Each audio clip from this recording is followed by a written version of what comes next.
সীমানা তোমার ওয়াইফ, ওর বিষয়ে এসব কথা শুনতে তোমার ভালো নাই লাগবে, এটাই স্বাভাবিক। না ভাবি, তুমি ঠিকই বলেছ। যেটা সত্য সেটা তো আর জোর করে চেপে রাখা যায় না। বাবা, এর জন্যই আমি নেহাকে নিয়ে যেতে চাইছি। ওর আমার সাথে থাকাটা খুব দরকার। সেজন্য মানি? তোর কথা আমি ঠিক বুঝতে পারলাম না। তোর খারাপ থাকার সঙ্গে নেহার ওই বাড়িতে যাওয়ার কি সম্পর্ক? নেহার সাথে সীমানা ভাবি তো অনেক আগে থেকে বিয়ের কথা বলছিল, পারছিল না। সেটা আমি জানি। এটাও জানি বিনা আর তোর বিয়ের সময় সে অনেক কাহিনী করেছিল। আমি ঘটনাটা আমেরিকা থেকে বসেই শুনেছি। উফ, ক্রিটিক্যাল মেন্টালিটির একটা মেয়ে। নোমান তো এই কারণে মেয়েটাকে একদমই সহ্য করতে পারে না। তোরা দুই বোন কি একসাথে থাকতে পারবি?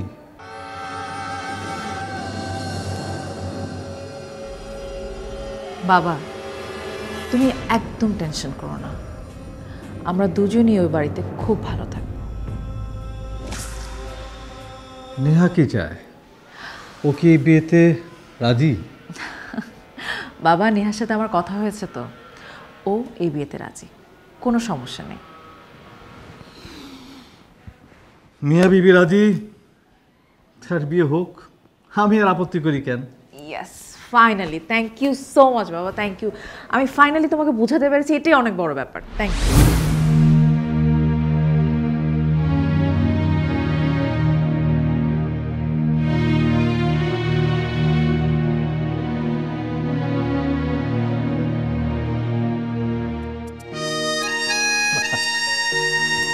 বিয়ে সাহেব, এই বিয়েতে আমার কোনো আপত্তি নেই। শুকর আলহামদুলিল্লাহ। খুবই ভালো কথা, আলহামদুলিল্লাহ।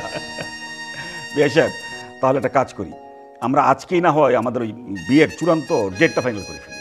হ্যাঁ, সেটা তো করবই, কিন্তু তার আগে আমার একটা কথা আছে। কথা? কি কথা বিয়ে সাহেব? ঠিক কথা না, এটাকে আপনি শর্ত বলতে পারেন।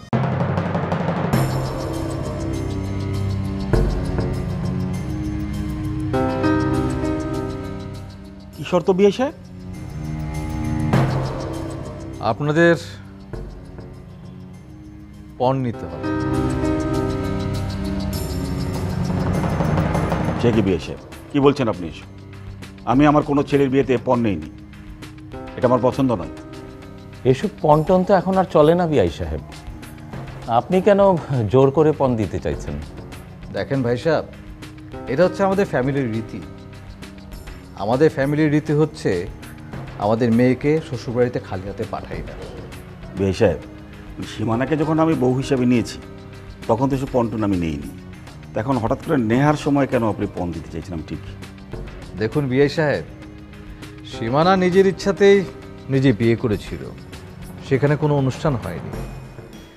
আমার ছোট মেয়ে নেহার বিয়ে হবে, সেখানে তো অনুষ্ঠান হবে, আর অনুষ্ঠান হলে আমার মেয়েকে আমি পণ দিয়ে বিদায় করব। বিয়ে সাহেব, আমি পণ নেওয়াটা একদম পছন্দ করি না। আমি বিয়ে করার সময়ও আমি এই ধরনের কোনো পণ নেইনি। আমাদের পরিবারের রীতি এটা নয়। আপনি কি আমাকে জোর করে একটা অন্যায় করতে বলছেন? আপনি এটাকে এভাবে দেখছেন কেন? আপনি তো পণ চাননি, পণ আমি নিজে খুশি হয়ে দিচ্ছি।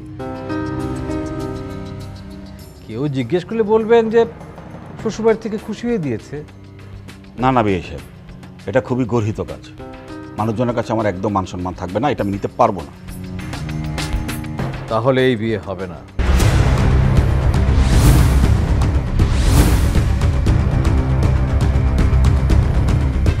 হবে না? পণ ছাড়া আমার মেয়েকে আমি বিয়ে দেব না। আরে এই সমস্ত পুরনো রীতিনীতি এখন আর কেউ মানে নাকি? চারপাশে দেখুন না, কেউ সব রীতি মানছে না আজকাল। অথচ আপনারা সেই পুরনো রীতি নিয়ে পড়ে থাকবেন? এটা হয়? কেউ রীতি মানুক আর না মানুক, আমরা আমাদের ফ্যামিলির রীতি আমরা মানব। আপনার ইজ্জত যেমন আছে তেমনি আমার ইজ্জত আছে। আমার এলাকার লোকজন, আত্মীয় স্বজন এসে যখন জিজ্ঞেস করবে মেয়েকে কী দিয়ে বিয়ে দিয়েছো, আমি কি বলবো? কিছু দেইনি। তাই হবে? তাই হয় কখনো? না না, তা কেন হবে? আপনি আপনার মেয়েকে বিয়ে দেওয়ার সময় আপনার পছন্দ মতো জিনিস দিয়ে সাজিয়ে দেবেন, সেখানে আমার কোনো আপত্তি নেই। কিন্তু এর বাইরে আমাকে আর কোনো কিছু দেওয়ার দরকার নেই, কারণ সবই তো আমার বাড়িতে আছে। আর আপনি যদি বলেন যে আপনার মেয়ের জন্য নতুন কিছু লাগবে, আমি সেই ব্যবস্থাও করবো, আপনি একদম চিন্তা করবেন না।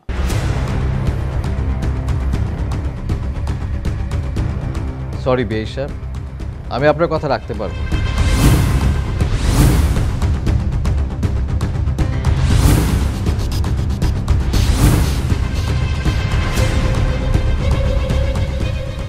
বিআই সাহেব, আপনি আপনার মেয়েকে কি কি দিতে চান ইমতিয়াজ, আমাকে একটু বলতে দাও। বলুন বিআই সাহেব, মেয়েকে কি দিতে চান? আপনারা কি কি চান? দেখুন বিআই সাহেব, আমাদের তো কোনো দাবি দাওয়া নেই, আমরা শুধু মেয়েটাকেই চাই। এখন আপনিই বলুন আপনি কি দিতে চান। আমি তো অনেক কিছু দিতে চাই, গাড়ি, বাড়ি, নগদ টাকা, আসবাবপত্র, sofa, dressing table, dining table, crockeries, আর যা যা চাবেন সব দেব। তারপরও জামার যদি অন্য কোনো ডিমান্ড থাকে সেটাও দেব। বিআই সাহেব সরি, আমার ছেলের কোনো ডিমান্ড নেই। আরমান আপনার মেয়েকে পেলেই খুশি হবে। ঠিক আছে, আপনি যদি ওইসব দিয়ে খুশি হন তাহলে আমাদের কোনো আপত্তি নেই। ইমতিয়াজ, তুমি সব কী বলছো? শোনো আশরাফ, বিআই সাহেবের কাছে যদি তার মেয়ের সুখের চাইতে জিনিসপত্রের মূল্য বেশি থাকে আর লোকে কি বলবে সেটার টেনশন বেশি থাকে, তাহলে বিআই সাহেবকে তুমি এই সুযোগ দিতেই পারো। আর এতে যদি তিনি খুশি থাকেন, সমস্যা কোথায়? আপনি ভুল বুঝছেন বিআই সাহেব, আমার কাছে হচ্ছে মেয়ের সুখে থাকাটাই আসল, অন্য কিছু না।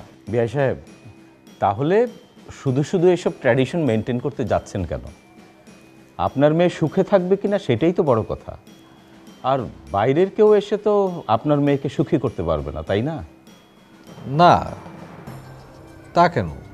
তাহলে তাদের এত গুরুত্ব দেবার কি আছে? আর যারা এসব নিয়ে কথা বলে, মনে রাখবেন তাদের মধ্যে প্রবলেম আছে। টাকা পয়সা, গহনাগাটি, আসবাবপত্র এসবের চেয়ে বিআই সাহেব সংসারটাই আসল। ওদেরকে মন খুলে দোয়া করেন, ওটাই সারা জীবন ওদের কাজে লাগবে। আর জিনিসপত্র দুদিন পরেই নষ্ট হয়ে যাবে। আমার কথাটা একটু ভেবে দেখবেন প্লিজ, কিছু মনে করবেন না।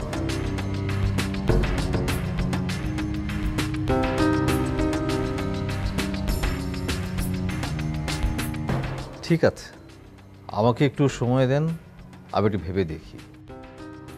বিআই সাহেব, এই সমস্ত ব্যাপার নিয়ে আমি একদম ইন্টারেস্টেড নই।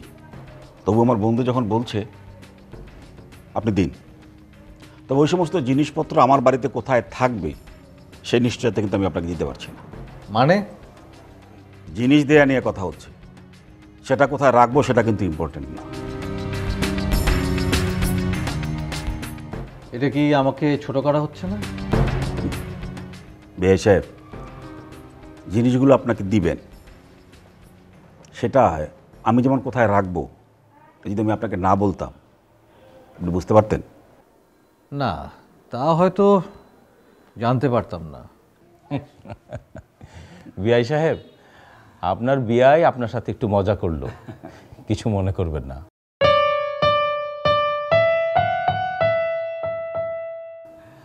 তবে এর পেছনে একটা শানে নজুল আছে, আর সেটা হচ্ছে জিনিসের সম্মান। ধরেন এই জিনিসপত্রগুলো কেমন আছে, কোথায় আছে, এটা ভালো আছে কিনা, ঠিক আছে কিনা, তা কিন্তু আপনি কোনোদিন আর জিজ্ঞেস করবেন না। কিন্তু আপনার মেয়ে ভালো আছে কিনা, সুস্থ আছে কিনা, সুখে আছে কিনা, তা কিন্তু আপনি সারা জীবন জিজ্ঞেস করতে পারবেন।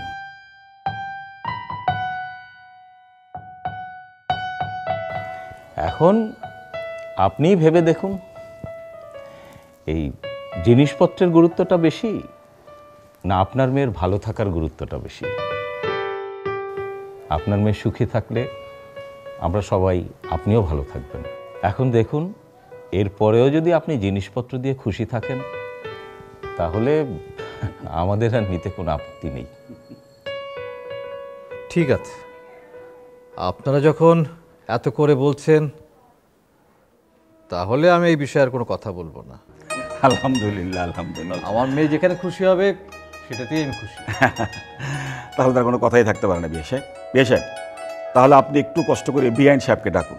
মানে এই শুভ কাজের কথাটা আমি সবাইকে নিয়ে একসঙ্গে সারতে চাই। ঠিক আছে, আপনারা বসুন, আমি আসছি। হ্যাঁ, জি জি জি। বসুন। কি বুঝলে? হ্যাঁ, যাক, ভদ্রলোককে বুঝিয়ে সুঝিয়ে রাজি করা গেল। উভয়ের সম্মান রক্ষা হলো, এই আর কি। বাকিটা উপরওয়ালার ইচ্ছা।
আরমান, তোমার চা। Thank you. ওয়েলকাম। তোমার জন্য কিন্তু একটা দারুণ খবর আছে। তাই নাকি? কি খবর? তোমার আর নেহার বিয়ে ফাইনাল হয়ে গেছে।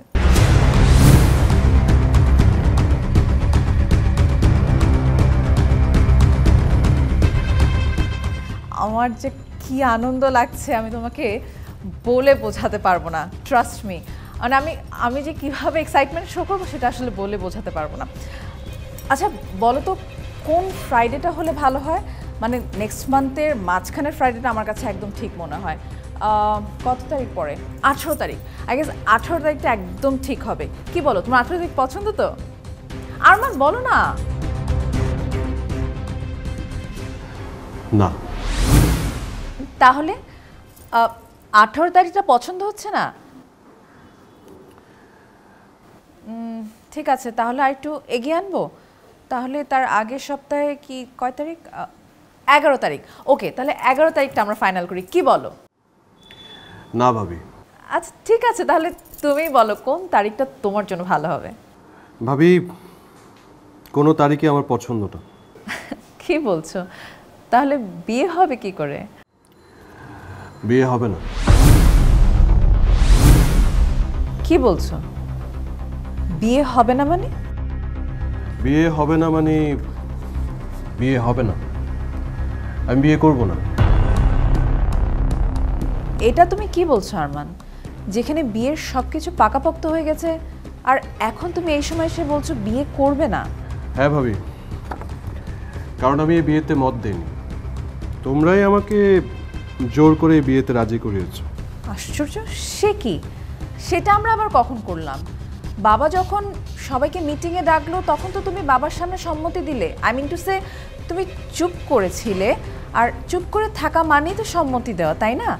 আর তুমি এখন বলছে বিয়ে করবে না। তুমি কি বলতে চাইছো আরমান? তুমি চক্রান্ত করে নেহার সাথে আমার বিয়ে দিচ্ছ। এই বিয়ে আমি করব না ভাবি। হোয়াট? তুমি এটা কি বলছো আরমান? আমি তোমার সাথে এই বিয়ে নিয়ে চক্রান্ত করেছি? হ্যাঁ ভাবি, তুমি চক্রান্ত করেছ। বাবা কখনোই কোনো কিছুতে বিয়েতে রাজি হওয়ার কথা ছিল না, তুমি বাবাকে ফুসলিয়ে ফাসলিয়ে বিয়েতে রাজি করেছো। এক্সকিউজ মি আরমান, আমি এই ব্যাপারে কিছুই জানতাম না। মিটিংয়ে বাবা হঠাৎ করেই তো বিয়ের প্রস্তাবটা দিল, আমি এসব ব্যাপারে কিছুই জানতাম না, ট্রাস্ট মি।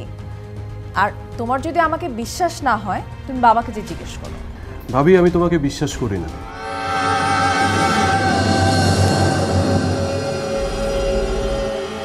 এটা তোমার অনেক দিনের চক্রান্ত, তোমার অনেক দিনের স্বপ্ন।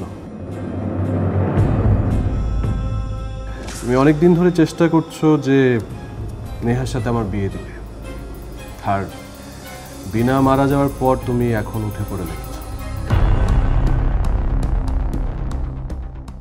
নেহাকে বাড়িতে নিয়ে এসে আমাকে সুস্থ করার নামে তুমি বাবার মনকে দুর্বল করেছো, আর এখন তুমি সেই দুর্বলতার সুযোগ নিয়ে আবার বিয়ে করিয়ে দিতে চাচ্ছ। বাবাকে এমনভাবে কথাগুলো বলেছ যে বাবা এখন আমার বিয়ে করানোর জন্য উঠে পড়ে লেগেছে। আরমান, তুমি আমাকে ভুল বুঝছো।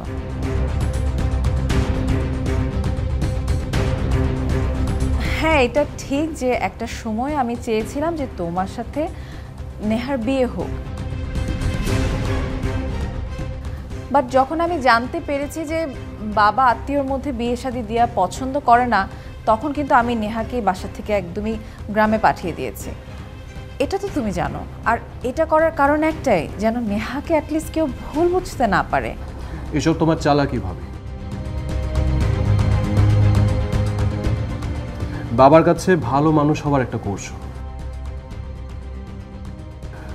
তলে তলে তুমি বাবাকে ঠিকই কনভিন্স করার চেষ্টা করছো।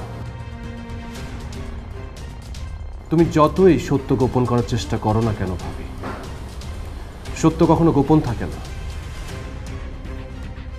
তোমার চালাকি আমার জানা আছে ভাবি। এইসব তোমাকে কে বলেছে? লিসা ভাবি? হ্যাঁ, এখন সে তোমাকে এসব বলতেই পারে, কারণ সে তো তার আত্মীয়র মধ্যে বিয়েটা দিতে পারলো না, তাই প্রতিশোধ নেয়ার জন্য, মানে আমার সাথে প্রতিশোধ নেয়ার জন্য সে এগুলো তোমাকে বলতেই পারে। বাট এনিওয়ে, তুমি এখন সেটা বিশ্বাস করে বসে আছো, এটা কিন্তু তুমি একদম ঠিক করছো না। দেখো ভাবি, এটা একদমই ঠিক না। আর তুমি অযথা লিসা ভাবিকে দোষ দিও না, সে তোমার মতো কূটকৌশলী না। তাহলে আর কে বলতে পারে? নোমান বলেনি তো? সে তো আজকাল আমাকে সহ্যই করতে পারছে না। কারণে অকারণে সে আমার সাথে এমনি উল্টোপাল্টা আচরণ করছে।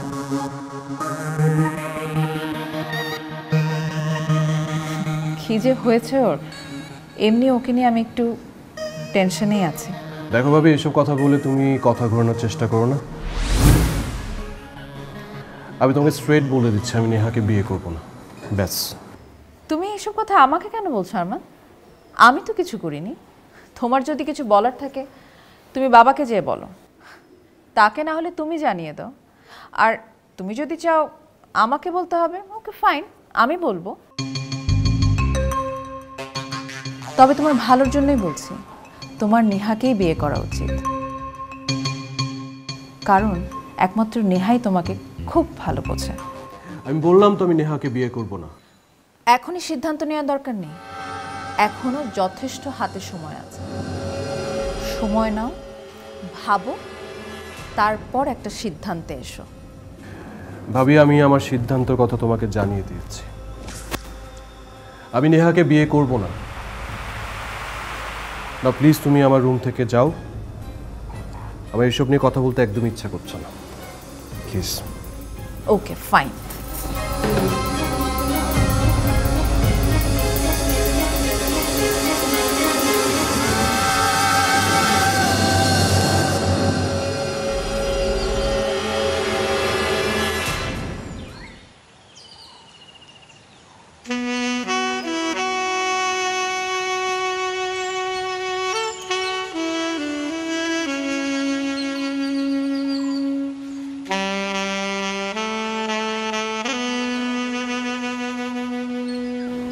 তুমি আরমানকে কি বলেছো? কি বলেছি? তুমি আরমানকে বলেছো আমি বাবাকে কনভিন্স করেছি নিহার সাথে যেন ওর বিয়ে হয়, রাইট? এটা আমাকে বলতে হবে কেন? এবারে সবাই জানে এটা। ও, তার মানে তুমিও সবার সাথে সুর মিলিয়ে বলতে চাইছো আমি বাবাকে কনভিন্স করেছি এই বিয়ের ব্যাপারে? কথাটা কি মিথ্যে? হ্যাঁ মিথ্যে। আমি বাবাকে কিছুই বলিনি, বরং বাবা নিজে থেকে আমাকে বলেছে। বলার তো কিছু বাকি নেই, তুমি নিজেই খেলাটা শেষ করে রেখেছো। শুধুমাত্র রেজাল্ট দেওয়াটা বাকি ছিল, আর বাবা সেই ঘোষণাটাই দিয়েছে। আচ্ছা, তুমি কেন এই বিয়েতে আপত্তি দেখাচ্ছ? কেন বাধা হয়ে দাঁড়াচ্ছ? আমি তো বুঝতে পারছি না। আচ্ছা, কে তোমার পক্ষে আছে সেটা বলো তো। যার সাথে বিয়েটা দিতে চাচ্ছ সে নিজেই কি এই বিয়েতে রাজি? না, আরমান বিয়ে করতে না করেছে। সাবাস, শেষ পর্যন্ত আরমান মুখ খুললো তাহলে। তার মানে তুমি আরমানকে বিয়ে করতে না করেছো? আমাকে বলতে হবে কেন? দেখো সীমানা, আরমান এত বোকা না যে ওকে আমার বোঝাতে হবে। ওর নিজের জীবন, আর সে তার নিজের জীবনের ডিসিশন নিজেই নিতে জানে। এত দূর কথা হয়ে যাওয়ার পর আরমানের না বলাটা কি অন্যায় না? মোটেই অন্যায় না। আর তোমরা যখন এই ডিসিশনটা নিচ্ছ তখন কি ওর সাথে ডিসকাস করেছো? জোর করে একটা সিদ্ধান্ত চাপিয়ে দিলেই আরমান কেন সেটা মেনে নেবে? বিয়ে তো কোনো ছেলে খেলা না। তাহলে সেটা আরমান আগে বললেই পারতো। ফাহিমা রিনা কি বিয়ে করেছে? ফাজলামো করিস? এটা নিয়ে ওদের সঙ্গে আমার কথা হয়েছে। আমার যা বলার আমি ওদেরকে বলে দিয়েছি। দেখো কি চায়, আর যদি দেখো কোনোভাবেই রাজি হচ্ছে না তাহলে সেটা অ্যাপ্লাই করবে। কি জানি বাবা, এই বাড়ির কেউ তো আর এই বিয়ের পক্ষে না। এসব কথা ফ্যামিলির আর কেউ জানলে মান সম্মান থাকবে আমার? এত ভয় পেলে তো হবে না বন্ধু। ভয় পেলে তো সংসার ছেড়ে বৈরাগ্য রূপ ধারণ করতে হবে। হুট করে এখন অফিসে গিয়ে বসে সবার সন্দেহের চোখের পাত্র আমি হতে চাই না। ফাহিম আমাকে বিয়ে করবে, আর যদি না করে? না করে তো কি করবি? দেখো ইমতিয়াজ, মানে তুমি যে আশঙ্কাটা করছো সেটা কিন্তু একদম ভুল। আমাদের সমস্যার সমাধান না করে তিনি এখন তার ছোট ছেলের বিয়ে নিয়ে মেতে উঠেছেন। প্ল্যান করে রেখেছে যে ওরা একদিন বিয়ে করবে, আর সেই প্ল্যানকে আমি সাকসেস হতে দিব? কখনোই না।